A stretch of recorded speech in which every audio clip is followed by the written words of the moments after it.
finally on episode number 96 of the Primetime Rundown, concluding our 2022 NFC East preview show, is with the beat reporter for the Washington Commanders, for the Washington Times, Matthew Paris. Matthew, thank you so much for joining us here on this Wednesday evening. How are things down in the DMV? Hey, they're doing great. It's a nice summer evening, so I'm doing this outside for a change, and appreciate you having me. I love it. That's great to hear, especially since summer's almost over. Won't be able to do that for much longer. So for starters, obviously, again, I'm an Eagles fan, and I laugh and I laugh and I say to myself, oh, look, Carson Wentz coming back into the division. He's on his third team in as many seasons. But hey, listen, let's see what the Commanders can do. It's going to take a little bit of time for me to say the Commanders first off. That's something that I'm sure you've had to deal with as well. And everyone down in the DMV has to, going from the Redskins to the Washington football team to now the Commanders. So for you, Matthew, you see Carson Wentz there in front of Taylor Heineke on the depth chart. How has Wentz looked? That's, I think, the biggest question everyone wants to know. Well, I'm sure it's a lot like the experience in Philly. It's very up and down. It started more down than up. At the beginning of training camp, there was about a week and a half that was like, what is this? Does he know what's happening? But ever since this the turning point has seemed to be this stadium practice where his accuracy was all over the place. Ever since then, he's really started to find a groove. I think Jahan Dotson's going to be a big part of this offense. The first rounder that they drafted, they've incorporated him well. He's starting to find that chemistry with Terry McLaurin. And so, it's really coming along. And, I think during the year, it'll be more up and down. But Carson Wentz is a guy that when he's hot, he's hot. But besides that, I don't know. Yeah, a lot of people are saying pretty much the I don't knows, and a lot of people also are having the Commanders at the Eagles game circled on their calendars. That's for sure, because I would expect a ridiculous amount of boos at the link when that does obviously happen in November. Mike, take it away. Yeah, so thanks again, Matthew, for coming on with us.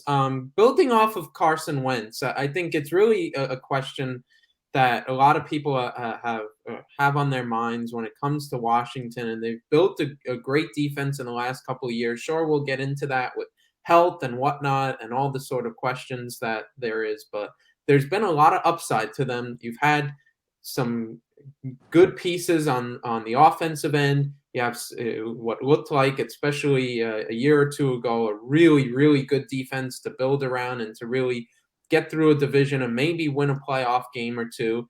But it always seems to feel like they're lacking in that quarterback position the last couple of years. A couple of years ago when Justin Fields was going, they maybe had a chance to trade up there and get into the mix there. Other situations that they've passed on. What's really been sort of the philosophy or talk around the town of, what's the premise behind that? Right. Well, it's really been kind of like a 30-year problem, really. I mean, but ever since Kirk Cousins, right? That's the time that they've really kind of struggled to field a new quarterback since then. Like, they brought in Alex Smith in 2018, then obviously suffered that horrendous leg injury. They drafted Dwayne Haskins. That didn't work out. Bringing in Carson Wentz, it's a stopgap. They think it's the solution, but if it goes bad, it's also just a stopgap because they can get out of the contract out of 1 year. But Ron Rivera is really reaching an important year in his tenure here. This is his third season. They've kind of gotten by the first two seasons on Band-Aids at quarterback. And so they swung big this offseason. They wanted Russell Wilson. They wanted some of these other big quarterbacks that were rumored to be available. But they ended up pivoting to Carson Wentz. And, rightly or wrongly, Ron Rivera is excited about that. He thinks that he's the guy that can come in to this offense and make those big time throws. So it has been an arduous process trying to find that quarterback, but for now they believe that they found one. Yeah, on the defensive side of the ball now, I think one of the bigger concerns, of course, is the fact that we've heard Chase Young will be out for the first 4 games of the season. We know the impact that he had right away coming into the league, and as you alluded to right there, this is an important year for Ron Rivera's squad and his tenure. How big of a blow is that, and what's the coverage look like in Yeah. Young's absence? It's a blow because they struggled to replace him last year, and so far they've struggled to replace him this year. They're going to really need someone like Montez Sweat, the edge rusher, who starts opposite of him, to step up. They're going to need that bounce back season from him because Sweat, he only played in 10 games last year as well and only had 5 sacks. So he's coming off a little bit of a down year. But this is a group that has a lot of big names on it. They've invested a lot of first rounders: Jonathan Allen, Deron Payne, Sweat, like I mentioned. The back with a linebacker, they drafted Jamin Davis.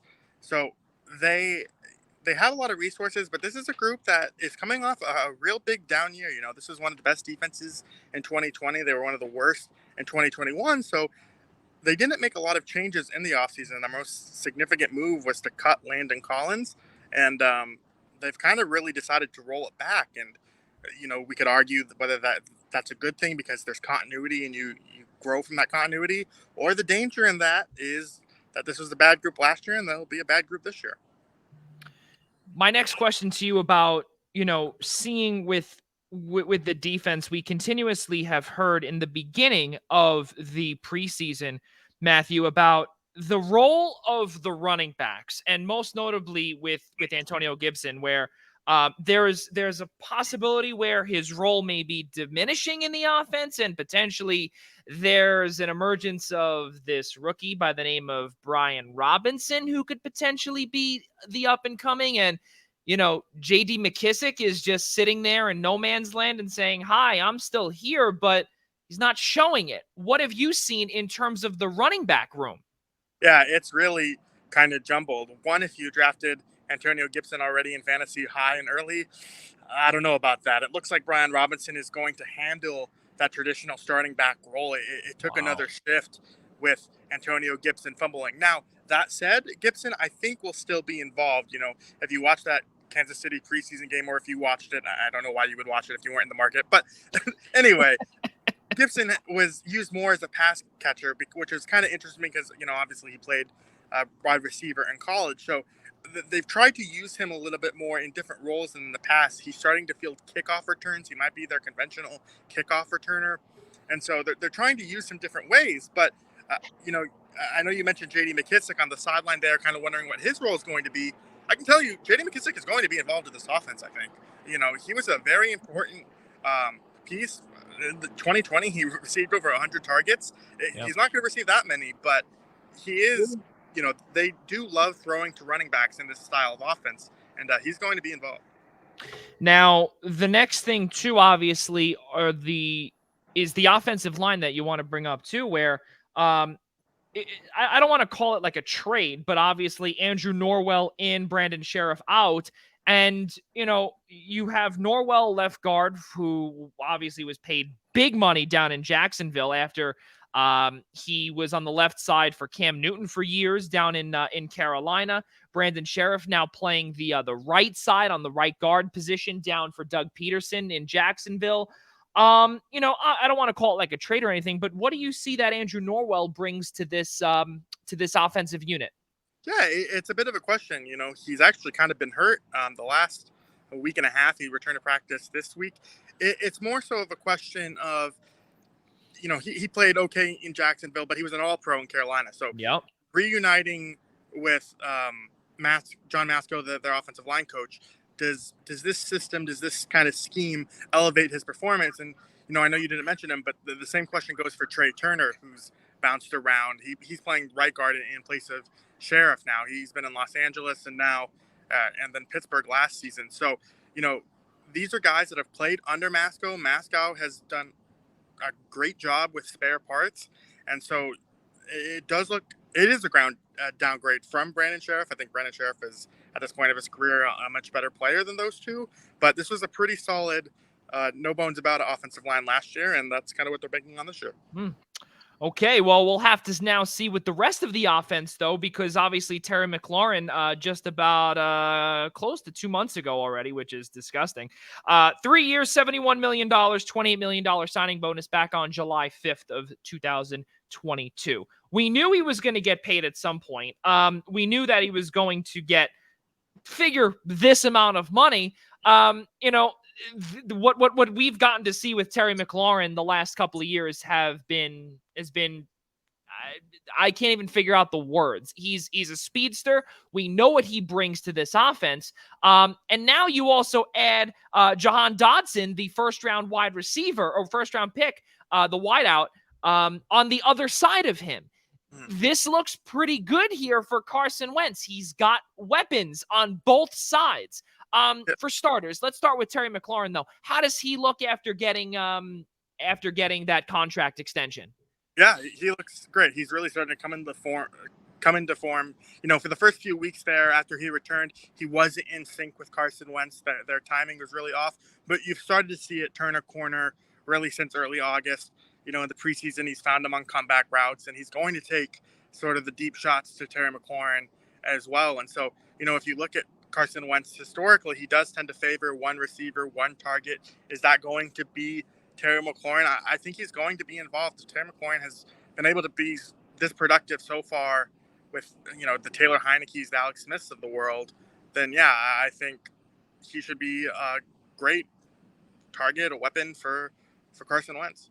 And now with Dotson, what he brings, it's truly remarkable to see what we've heard with Dotson. We've heard a lot of beat writers say that this kid could really be something special.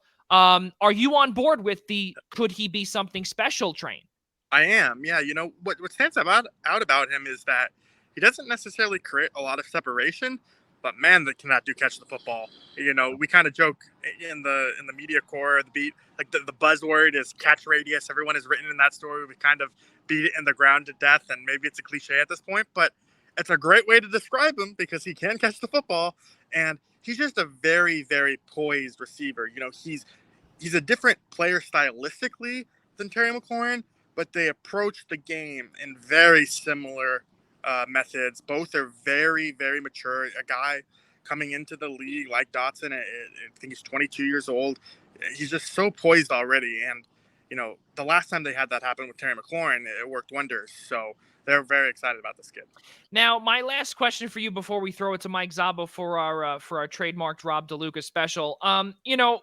Matthew, obviously we know about Carson Wentz in Philadelphia with the shadow of the Super Bowl MVP and Nick Foles, and we know about in Indianapolis how things just went downhill. We heard some rumors that he was a locker room cancer. We heard that he was selfish, this, that. With Taylor Heineke, who has shown promise at times in a Washington uniform, is there potential? Is it potential? Is there I guess is the what's the word I'm looking for? How to phrase this? Does he have a shadow over his back? Does he have to look over his back and say, okay, Taylor could be really close and could take my job away? Have you gotten those vibes yet in training camp? Do you feel maybe that other people in the media are thinking that? Other guys on the field, are they thinking that? No, I don't think so. It's not even close at this point. I think for a scenario like that to happen, Carson Wentz would have to play like he did in 2020 when he was benched for Jalen Hurts. It would just have to be a disaster at that point, or if he gets hurt. But, the thing with Heineke is, my colleague Ben Standig at The Athletic, he points this out. If you had to bet your life with one game, you might choose Heineke because of that kind of go for it attitude. But over the course of the season, Heineke is a fine quarterback, but he just can't get the job done consistently enough to where the upside isn't worth it. Washington's ceiling with Wentz, I think, can be a lot greater than it was with Heineke, but that the floor there is also kind of a concern if things go really bad for Wentz.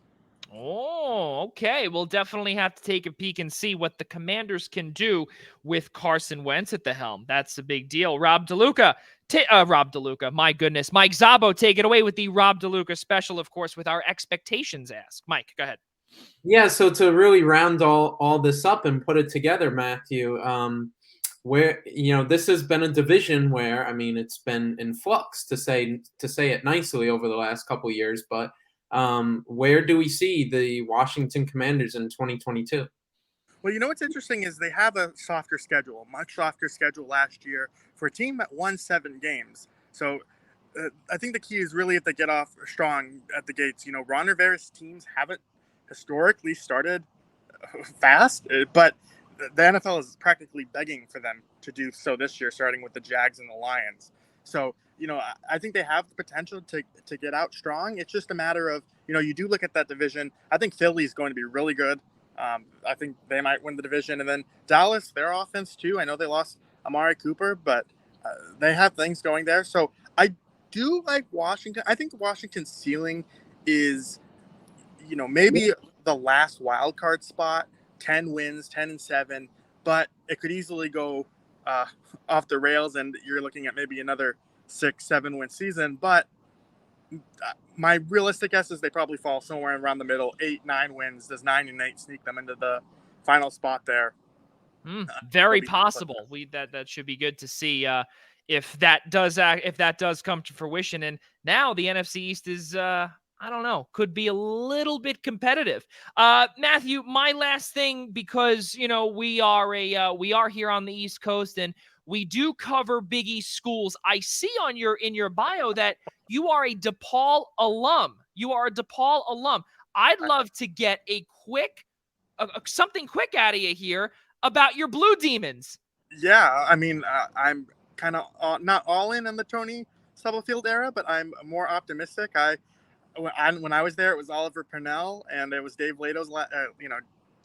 My last year was Dave Lato's first year of his second run, and it was tough times, tough sledding. I've liked the NBA talent they have produced in the last few years. Max Strus, that's been a great find, and Paul Reed on the Sixers. It's higher than it was, but the women's program at DePaul is the crown jewel. Doug Bruno does a great job. Oh, there's no doubt about it. And of course, as we always say to our good friend Dan Stack from wearedepal.com, Matthew, I got to ask you this. Is the Strus loose or no? Of course it is. Ladies and gentlemen, Matthew Paris, beat reporter for the Washington Commanders for the Washington Times. Matthew, thank you so much for joining us tonight on episode number 96. Truly appreciate it, my friend. And we look to have you back. You are a first-timer here and hope you join us a few more times. Absolutely. Anytime, guys. All right. Well, ladies and gentlemen, episode number 96 comes to a close, and we will see everybody soon. It will be will be good here. We'll see you all next week for episode number 97, the final one in our summer installment right here on the Eastern Observer. So long,